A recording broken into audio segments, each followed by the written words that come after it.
Okay, thank you, Len. So, why do I love maps? Yes, they are beautiful. Yes, they are like poetry. Yes, they give you a wonderful perspective on history, but they also keep you from being lost. I gravitated to maps when I was younger, going on canoe trips at a summer camp in northern Minnesota. I was only 12 on one trip. My counselor was probably 23, and he was reading the maps, and we got horribly lost. And I vowed to never let that happen again. I don't want to overanalyze or psychoanalyze, but Ralph Waldo Emerson once said, perhaps to lose a sense of where you are implies the danger of losing a sense of who you are. I have been strongly motivated to know where I am and where I'm going for a long time. Fast forward to me as fast forward to me 16 years later. It's 1988, and I'm 28, and I'm leading a canoe trip across the Great Lakes. And you can see where we went here from Montreal to Minnesota. And I'm leading this trip. It's 1,200 miles across the Great Lakes, and we were never lost. I was the navigator. We were never lost. I kept track of where we camped and what we saw over those 55 nights on the trail. And this next map is one of 13 maps from the trip. And what you can see here, and I think I did this either during or after the trip, but I wrote little numbers in circles. That's the day of the trip. And then I annotated it with various things that had happened. Nice stop on a rainy morning. And then, of course, one of my favorite stories, Crazy Mark Paper. That's my dad driving 600 miles on a whim. The finishing spot was down here in Grand Portage, Minnesota. And my dad got there a little early and sort of looked at the map and said, maybe I can meet them if I come and drive all the way around here and come down to this little spot.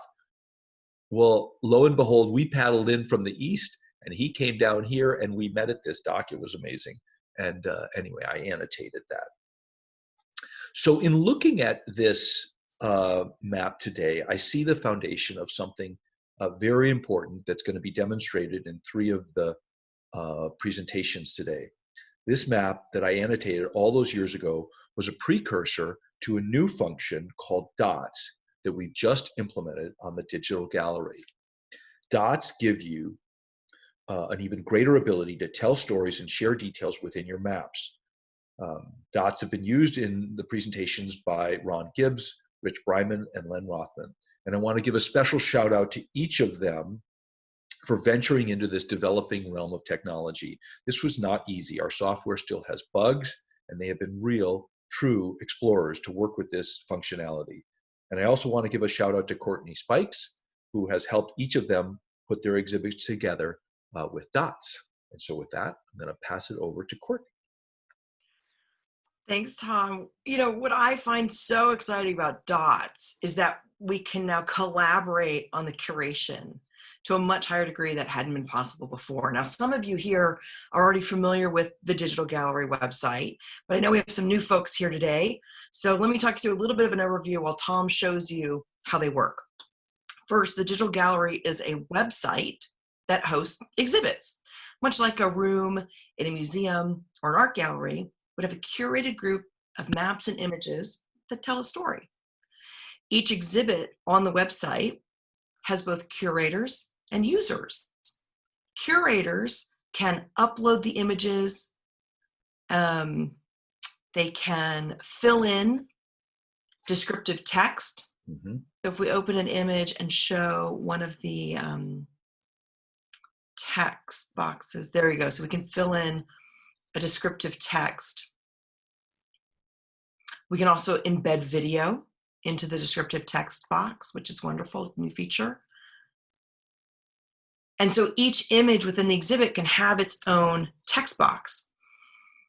In addition to curators, we also have users. And the users can be anybody here who signs up. Everyone here at our meeting today could sign up to be a user on the website.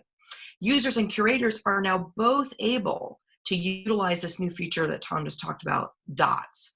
And dots allow you to give much more precise detail on a map or an image to share specific insights or special stories.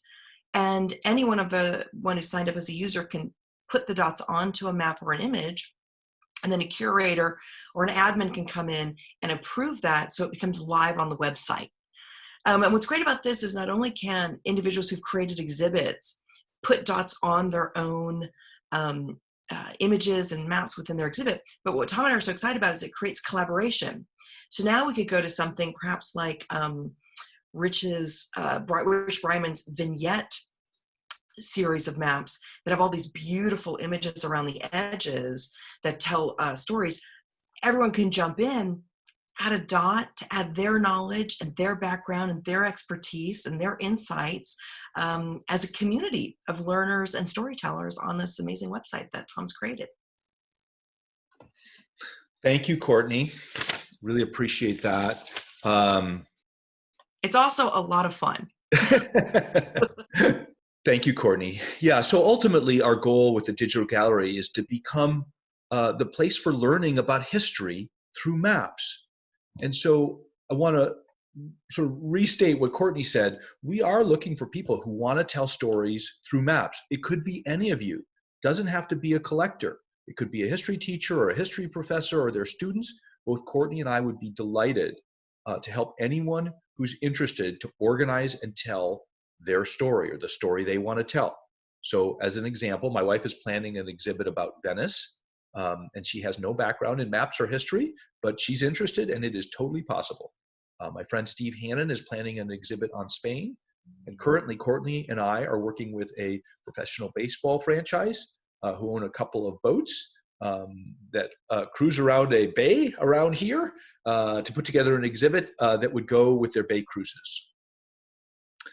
So if you are interested, have the shred of interest in this, give us a ring and we will help you put something together.